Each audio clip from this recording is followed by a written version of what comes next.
Welcome to the workshop, everybody. This deck has a lot of problems with it. These posts are just nailed in, massively out of plumb. The railing, that's a ladder, so we're gonna fix that. And maybe the biggest problem of all, and which is why you should always pull a building permit for your deck projects, is this up here. Whoever built this before just nailed it. So we're gonna fix it. This comes down, a new one goes up, and backyard life resumes. Quick tip for your DIY deck project, have your lumber delivered. I use these guys because they're awesome, and they've got one of these. So I'm gonna help him with traffic. It's a slightly busy road. Pressure treated! So cladding is siding, whether it's vinyl, brick veneer, stucco, wood, whatever it is, it has to go so you can get back to the house's band joist. Now, the band joist was never meant to be in what we call wet service or outside. So what we're gonna do is apply some peel and stick bituminous membrane. Quick tip for cutting, it's not bituminous, that's coal. Bitumen, this rubberized membrane right here. Get a sharp knife. This is my Hyde 25mm snap-off knife. And what I do is sometimes I get the cut started, and then instead of running the knife through the material, I run the material, trying for timing here,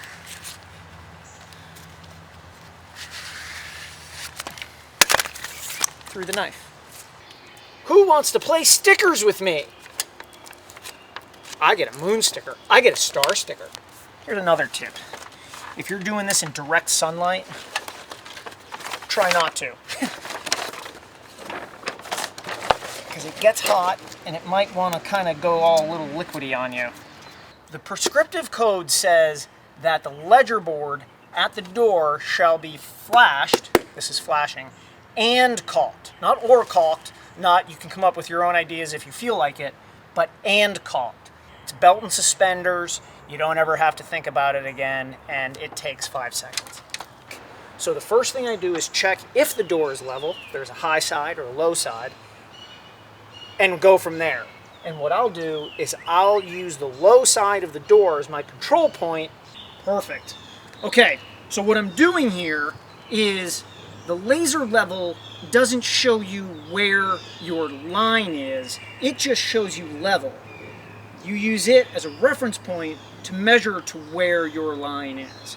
So I measured down from the door 1 7/8 inches, then I measured up from my line over there, and from the line to the bottom to my mark is 16 3/4. So I come down here where I know it's level, I come up 16 3/4, mark that, snap a line between the two.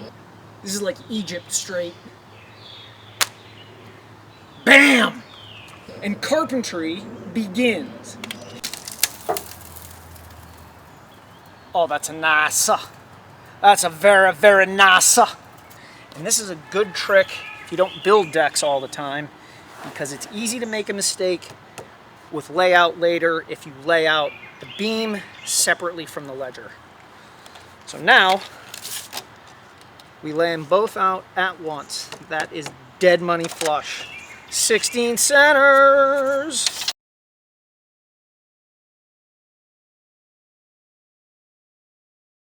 So the girder's marked. This is the top. We know that because that's where our marks are. We can put this aside till we need it later, so we can put the band joist on there. But you don't cut 3 inches off one end because that will shift your layout over. You cut 1.5 inches off each end, then it goes on the house. Wormy McSquirmy. Talk to me, Goose. I love being able to see the blade.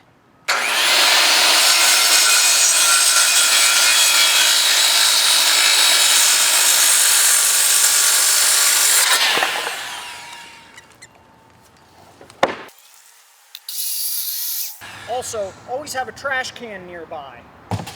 Now that I know where my joists are, I can place my fasteners as the prescriptive code calls for. Code wants the fasteners 2 inches in from each edge of the band joist, and they want them in an alternating pattern. 2, 2, 2. Come on over here. We're going to do 2. We're going to snap a line.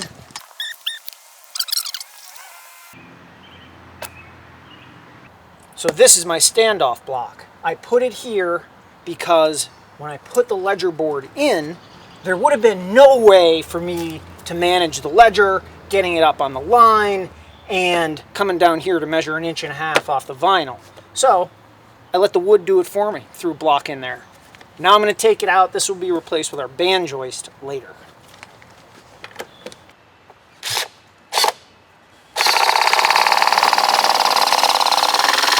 Zigzag them, baby.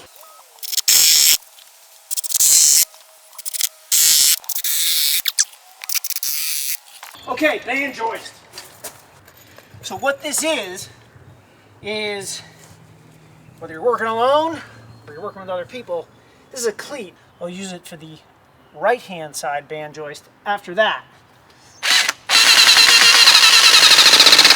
It's also another reason why I screw everything together. I could leave this here, I can take it out, I can move it. If I'm wailing through here with gun nails, this connection is hard to do what I call edit. Awesome! One more. I love making stuff with wood. I do. Can't make it up. Well, you can with wood. See what I did there? Does he ever stop talking? Does the talking ever end with this guy? Oh yeah, that's super sweet. I am going to use that for my outside band. I'm going to take and set a couple screws. I call this top-down framing. I build the whole deck in the air. I love doing it this way. Ready, set, go.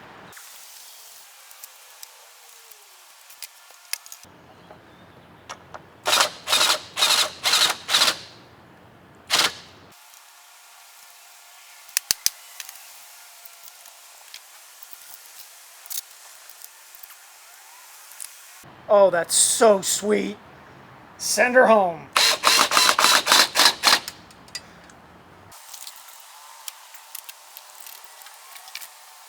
Oh, lush. Like it.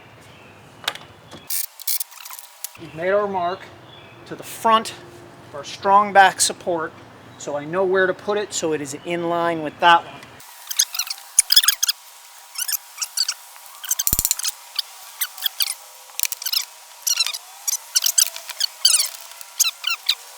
Take my hide tool, shim that up just so the bubble is on the outside edge of the line. And there you have it, an outside band joist. Let's party. Somebody call Pythagoras. We gotta square this puppy up. Woohoo!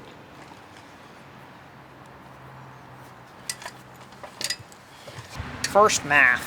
I measured 3 feet this way. I measured 4 feet this way, so right out here like this, out of the same corner. When this is square to this, the distance from here to here will be 5 feet. I rigged up a little something off our 2x4 cleat here, which is a quick angle brace.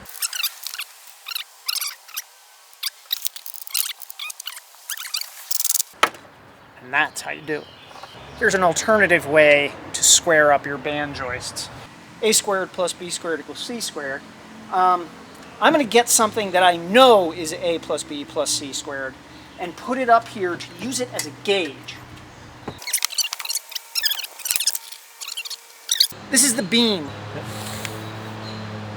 I take a slightly different approach. I want the shape to be different and I want it to be useful. Somebody give me some tools.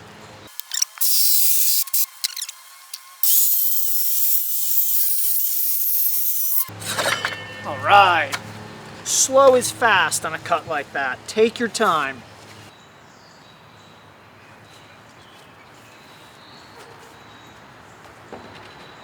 Ha ha ha!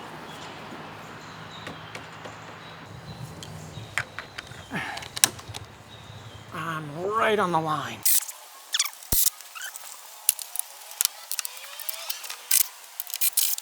Next thing is to cut a duplicate of this and install it with the good side out, fasten together, and there's our double girder.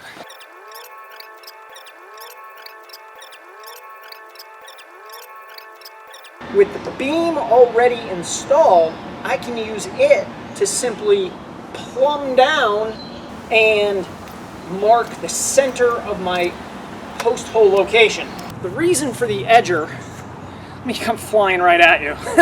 The reason for the edger is that I find a square hole much easier to dig. So I get it started with this, then I'll dive into it with the long-handled shovel. This sleeve isolates the post from the microbes and different things in the ground, and means I can put my post in the post hole. So that also means the metric ton of dirt I have over here, I can also put back in the hole, and I'm not mixing as much concrete as I otherwise would. Making my own notch block out of a throwaway 2x6. I spax it together. It's my exact shoulder cut size.